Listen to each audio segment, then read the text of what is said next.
नमस्कार, मैं हूं रजनीकांत और आप देख रहे हैं साथ आप सभी का बहुत बहुत स्वागत है। सत्ता का संग्राम कहां जाकर रुकेगा? बिहार शरीफ विधानसभा में राजद की हम बात करते हैं तो एक पुरानी कहावत है, एक अनार सौ बीमार। राजद के संभावित चेहरों की लिस्ट और फहरिस्त काफी लंबी है। इन तमाम चीजों पर आज हम बात करेंगे। राजद के कद्दावर नेता रहे हैं मनीष यादव। सबसे पहले आपका स्वागत है मनीष जी हमारे चैनल में। और बात वहीं पर अगर रुक जाती है, एक अनाज सौ बीमार, काफी आपाधापी देखने को मिल रही है राजद को। संभावित चेहरा उम्मीदवार कौन होगा और लालू जी सबको क्यों आश्वस्त कर रहे हैं और ऐसा क्यों सभी को लगता है कि टिकट उन्हीं को मिलेगा? सबसे पहले तो ये लोकतंत्र की खूबसूरती है और हमारी पार्टी का आंतरिक लोकतंत्र है कि हर लोगों को हमारी पार्टी में जो है उम्मीद की किरण दिखाई दे।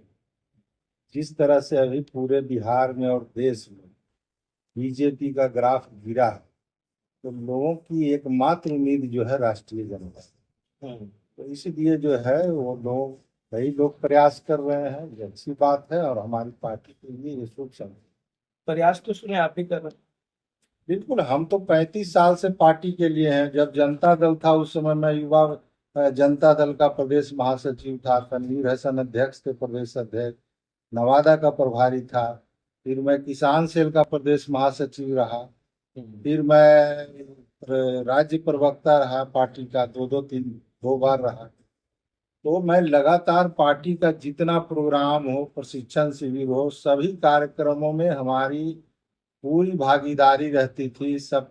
और उसका नतीजा है कि आज हमको भी मौका मिलने का अवसर मिलने की उम्मीद है। पॉलिटिकल बैकग्राउंड भी आपका रहा है, आपके चाचा पूर्व सांसद भी रहे हैं, विधायक भी रहे हैं, विजय कुमार यादव जी की हम बात करते हैं।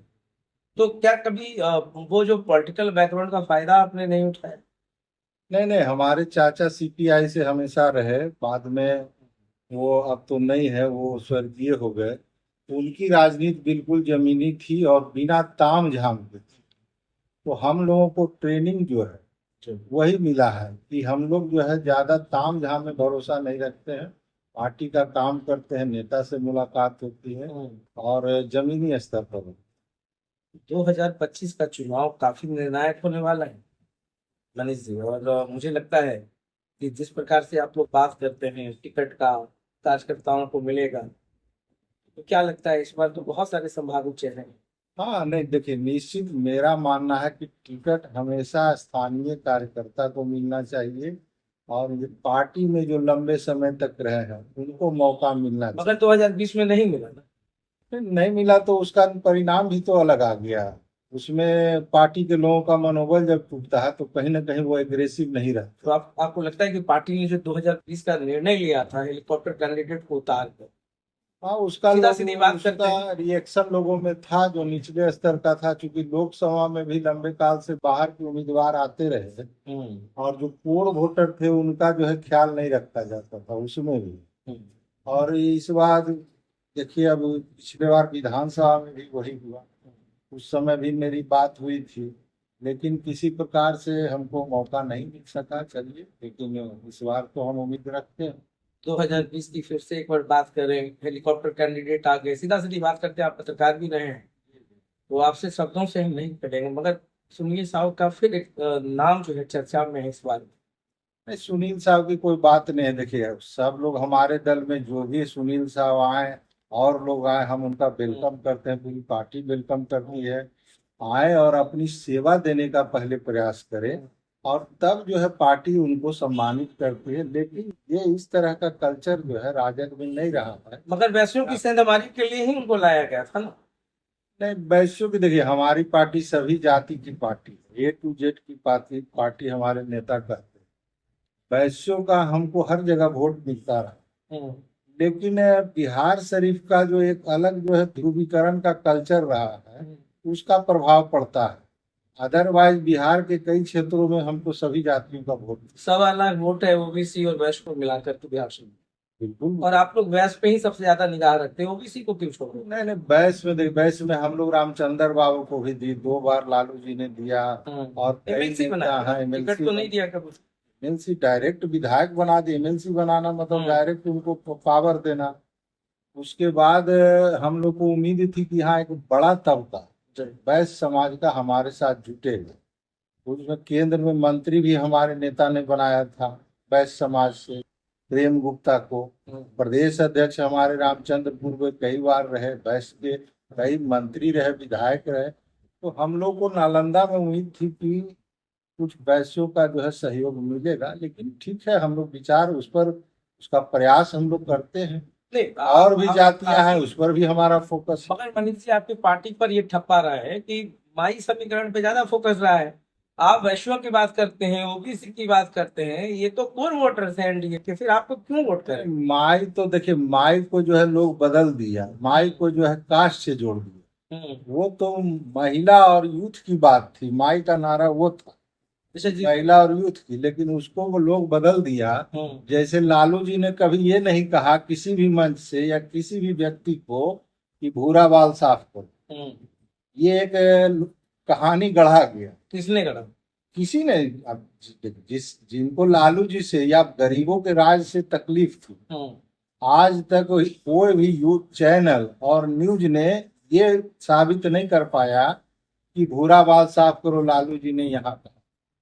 मगर नेता खामोश रहे थे ना उस दौर में। नहीं, नेता खामोश रहे। नेता देखिए, अगर कोई किसी को गाली देता है तो किसी के पक्ष में भी गोलबंदी होती।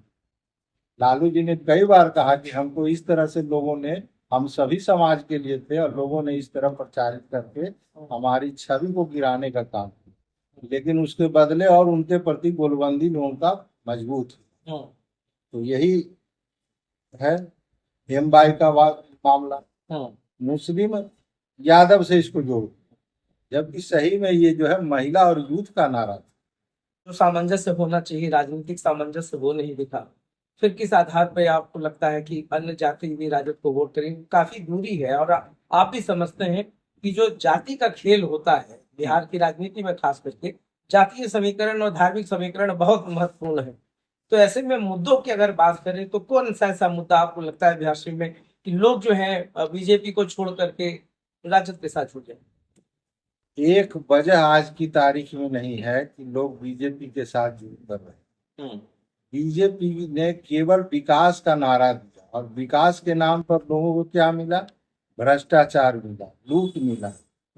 और पूरे जो आज सरकारी कार्यालय है, आप चले जाइए, इतना अनारकी है कि आप एक काम, अगर कोई भाजपा के लोग हैं उनको भी पैसा देना। तो राजद में भी तो वही हाल था ना? नहीं, राजद में ये नहीं था। राजद में एक कमांड था कि प्रखंड में बीडीओ सीओ को जो है, अगर किसी जनप्रतिनिधि का फोन चला जाता था या किसी का नाम ले लेता था तो वहां उसका काम होता था। तो फिर बीजेपी कहती है ना जंगल राज, जंगल राज।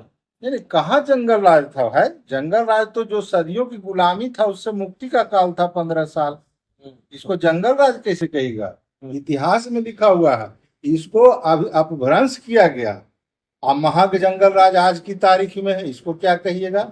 अपराध का ग्राफ हो, भ्रष्टाचार हो, लूट हो, अनाचार हो, बलात्कार हो, बैंक डकैती हो, आज तो बहुत ज्यादा है। एनसीआरबी का उन्हीं का डाटा कहता है। तो आज महाजंगल राज क्यों नहीं है? और ये 20 साल पुरानी बात हो गई। 20 साल, ये 2 दशक होता है, एक युग होता है। उस समय मोबाइल का फोन नहीं था। आज सारा जो है संचार क्रांति का युग है। लोग भी जो है, एक जो बच्चा था वो जवान हो गया, वो जॉब करने लगा। आज जो है देखिए, 17 महीने में 5 लाख नौकरी उन्होंने देकर दिखा दिया। और हिंदुस्तान के सबसे कम समय में अपॉइंटमेंट विज्ञापन निकलने से लेकर ज्वाइनिंग तक, और बिना कोई 1 रुपया का आरोप किसी ने नहीं लगाया कि किसी ने किसी से 1 रुपया लिया। तो 20 साल की बात लोग कहते हैं, लेकिन आज जो जिनके बच्चे को रोजगार मिला है वो एक आदमी बता दे। मतलब आप नीतीश जी के विकास को नकार? नहीं, नीतीश जी का ये विकास नहीं था। नीतीश जी ने इसका जो है श्रेय लेने का प्रयास किया। नीतीश जी ने तो कहा था कि हमारे पास पैसा नहीं है। कहाँ से लाएगा पैसा? बाप के घर से लाएगा, जेल से लाएगा? न बाप के घर से लाना पड़ा, न जेल से लाना पड़ा। वो सरकार के खजाने से जो पैसा था उससे 5 लाख लोगों को रोजगार मिला। 3.5 लाख रोजगार पाइपलाइन में था। तब तक नीतीश जी को लगा कि अरे ये तो रोजगार बांटने लगा, लोगों को रोजी रोटी देने लगा, ये तो हमारा काम है नहीं। और वो तुरंत जो है फिर पलट कर उधर चले। मतलब आपके हिसाब से नीतीश कुमार ने काम नहीं किया था? नीतीश कुमार ने काम किया है। आप बिहार शरीफ को स्मार्ट सिटी बना दिया। नीतीश कुमार ने बिहार शरीफ को स्मार्ट सिटी का एस भी बना है। कोई अपने आप तो रिपोर्टर हैं, आप बताइए पूरे शहर में घूमकर ये स्मार्ट सिटी का एस भी हुआ है। एक नली, एक गली, एक सड़क, एक फ्लाईओवर, एक मतलब कोई काम हो, अगर 2-4 काम दिख रहा है उसमें जम के लूट, और उसका नतीजा क्या हुआ? 300% पूरे शहर का कॉमर्शियल टैक्स, सड़क का जो मकान हो, जमीन हो, दुकान हो, कर दिया गया। वो भी पिछले साल से ब्याज के साथ जोड़कर। ये हम लोगों ने, चूंकि मैं होटल एंड मैरिज हॉल संघ का सेक्रेटरी भी हूँ और रोटरी क्लब का भी मैं सेक्रेटरी हूँ, तो इसका आंदोलन मैंने शुरू किया। इसमें हाई कोर्ट तक हम गए, PIL किए, हाई कोर्ट ने उसको स्टे किया और सरकार को मैंने पार्टी बनाया। तो जो तत्कालीन जो नगर विकास मंत्री नितिन नवीन, उनको घोषणा करना पड़ा कि ये टैक्स स्लैब गलत है, इसको हम कम करेंगे।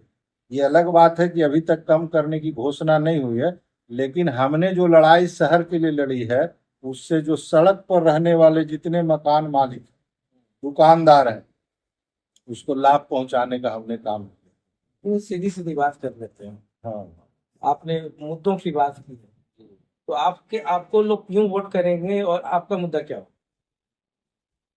हमको लोग इसलिए वोट करेंगे कि पहला तो कि मैं जमीन से जुड़ा हुआ आदमी। मगर जो बीजेपी का कोर वोटर्स है वो आपके साथ नहीं खड़ा होगा ना। नहीं, हम बता रहे हैं, अभी मेरी बात कंप्लीट नहीं हुई है। हमको इसलिए वोट करेंगे कि मैं जमीन से जुड़ा हुआ हूँ। मैं राजनीति के अलावे भी समाज के कई तबके के जो सोसाइटी है, जो संगठन है, उनसे जुड़ा रहा हूँ। अब उसमें जितने लोग हैं, आप समझिए कि रोटरी क्लब शहर के एलिट क्लास का क्लब होता है, उन लोगों ने हमको चुनने का काम किया। Hotel and marriage hall sir, जो पूरे शहर का जितना भी होटल और मैरिज हॉल है, हर जाति, हर वर्ग, हर पार्टी के लोग उसमें हैं, लेकिन उन्होंने मुझ पर भरोसा किया। और आपका चैम्बर ऑफ कॉमर्स जो बिजनेस का क्लास है, उसमें भी हमको जोड़ने का लोगों ने काम किया कि भाई आपने संघर्ष किया है, अभी देखिए एक होटल को सील कर दिया गया था पार्टी के नाम पर। पार्टी हो रही, यानी पार्टी हो रही थी, वो तो गलत है। बिल्कुल गलत है। हम देखिए, हम शराब बेचने के पक्षधर नहीं है, शराब पी के हुड़दंग के पक्षधर नहीं है, लेकिन अगर कोई गलती किया है तो सजा उसी को मिलनी चाहिए।